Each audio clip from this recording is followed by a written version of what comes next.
Hi, this is Bruce Buffer, your voice of the Octagon, and you're listening to MMA Mental. Hello, I am now joined by Jimmy Fowler. Jimmy will be fighting next week on XFC 22 against D'Angelo Gainoon. Jimmy, thank you for joining us today. I'm sorry? Just saying, thank you for joining us today. Yes, sir. Thank you very much. So you're fighting next week at XFC 22. How's your training camp gone in preparation for this fight? It's going pretty good. I went down to Montreal at TriStar this past week. I went down to train with those guys a little bit, just to give me some different guys to roll with and to spar with. So I'm back down here with some of my guys. I train here with Justin and Jared Scoggins, who are up and coming, very good fighters. So it's been going really well. How long has your training camp been in preparation for this fight? I've actually been training about almost right at 2 months for this fight. And you feeling training's gone well and you're feeling very good for this fight? Yes, sir. I'm feeling very good. I mean, I don't have to worry about the weight cut. I know D'Angelo has to cut a little bit. I'm walking around about 119, so I'm underweight. So I'm always fighting guys that are heavier than I am. Wow, so the weight really isn't an issue for you then. So ideally then, would you like to fight at a lower weight? Would you be better off fighting at 115? Yeah, this is probably going to be my last fight at 125. After this fight, I won't fight again unless it's 115, just because I am giving up so much weight. It's such a big thing now as well, weight, and you see a lot of people, especially at this kind of level, they will cut down a lot of weight to get to the smaller weight class, won't they? So really, if you're fighting underweight, you really need to drop down to 115 if that's an option for you. Yes, sir. I mean, I got guys that fight at 125 here at my school, and they walk around about 155 and 160 and cut down to 125. That's massive, I mean, isn't it? these guys are huge. So how big do you know how big D'Angelo walks down then, your opponent? I'm not sure, but I know he's fought at 130, 135 and then 130 before. So I'd imagine he walks around about 145 or 150. I'm not sure exactly, but I know he's a little bit heavier. So hopefully then, hopefully then, what could go in your favour then is the fact you don't have to do a grueling cut. Now I noticed you started fighting professionally in 2010. Is that correct? Yes, sir, it is. And you're 5-1. And one of the things that stands out to me is on your resume that all of your fights you've won by submission. You've obviously finished all your opponents. Are you somebody that likes to get in there and obviously not leave it in the judge's hands? Yeah, I've been doing jiu-jitsu a little bit longer. I mean, I like, I like going in and banging, doing stand-up too. But most of the time, I like to make them take shots on me, or I take them down to the ground. And I feel like on the ground, I can use leverage a little bit more. I mean, size really don't matter until the skill level is there. When the skill level is the same, that's when size really starts playing a factor. So I try to outbeat my guys by being more technical than them. And I found success in that in the past. I mean, looking at your record as well, you've got 4 wins by rear naked choke. So obviously that's something that you're obviously very effective with, and you're able to use that in your ground game. Yes, sir. I don't know. I just found it a little bit easier for me since I am smaller to get on my opponent's back, and if I get on their back, I usually can find the choke. So that's what I'll definitely be looking for trying to get on his back if I can. Now, looking at your 5 wins, have you got a favourite victory out of those 5? Probably my armbar submission, because the guy was a very good opponent, Jeremy Wilson. He was out of American Top Team. He could come in with a big name. He was definitely way bigger than I was. He fights at 145 right now, and I was able to submit him in like 2 minutes of the first round. Here in Greenville, South Carolina at the Bio Center, and that was probably my favorite win.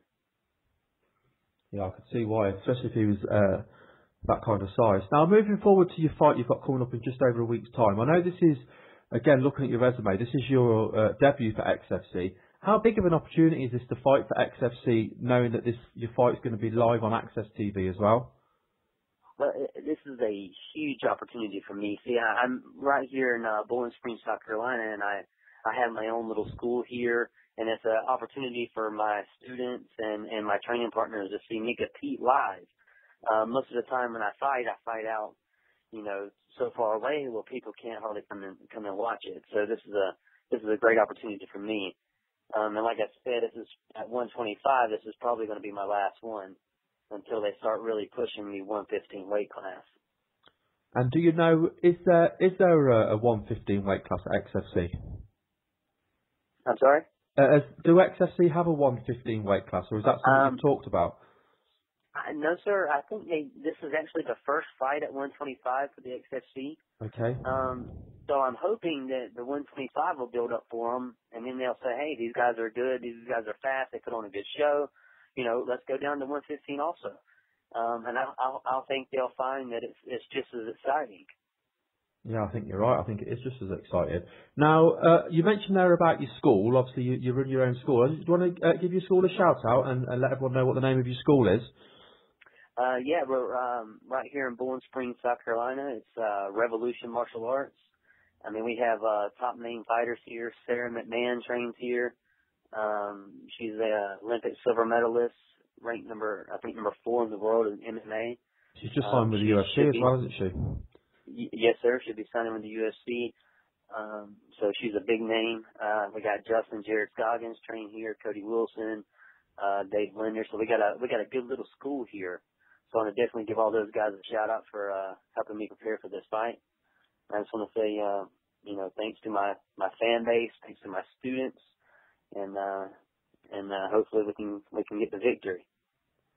Well, I think if you go out there and do what you're good at, then and obviously get that win, I think that's going to help set up this 115 division. I think if you can, show what you're capable of fighting against bigger guys, there's nothing to say that you couldn't lead the way in a 115 division. I think.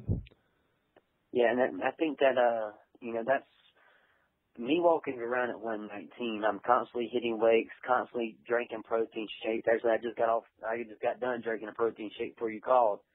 And, and I can't bulk up because I teach classes all day. I'm constantly moving, cardio and conditioning. So I just have a high metabolism. So bulking up's not an option. So the other option is actually going down. Cutting 4 pounds won't be nothing but a diet for me. Yeah. And so it'd be really easy. Just touch a little bit on your opponent. Obviously, again, going on his record, this is his pro debut. Is that correct? No, Angelo is actually, I think, 2-0 as a pro. Oh, okay. So it's just he's 1-0 or 2-0. I've seen one of his pro fights, and he actually knocked the guy out with a good uppercut. So I know he has a wrestling background.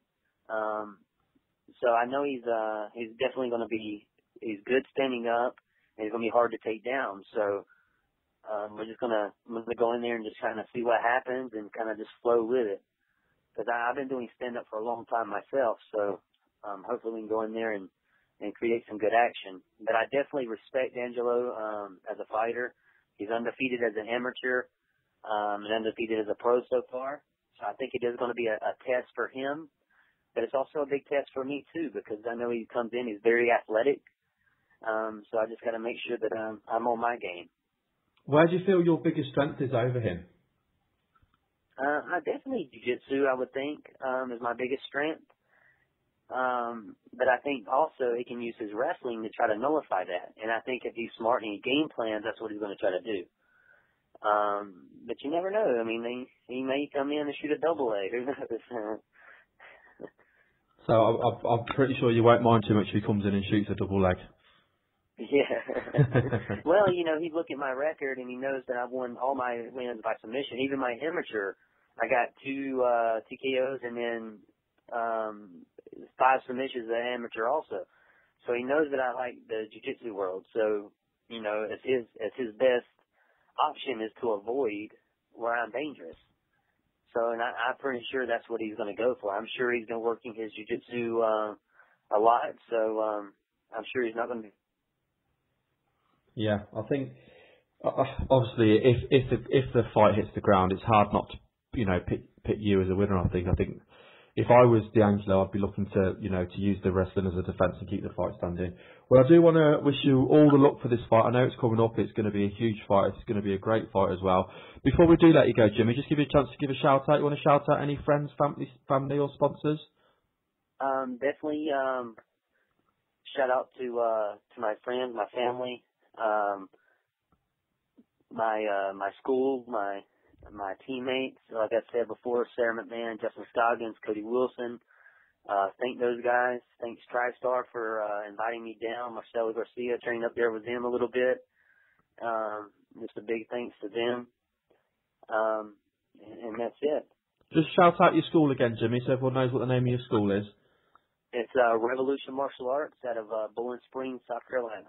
Brilliant. Well, thank you very much for your time today, Jimmy, and we wish you all the luck in just over a week's time. Well, thank you very much for your time. No problem. Bye. Bye-bye.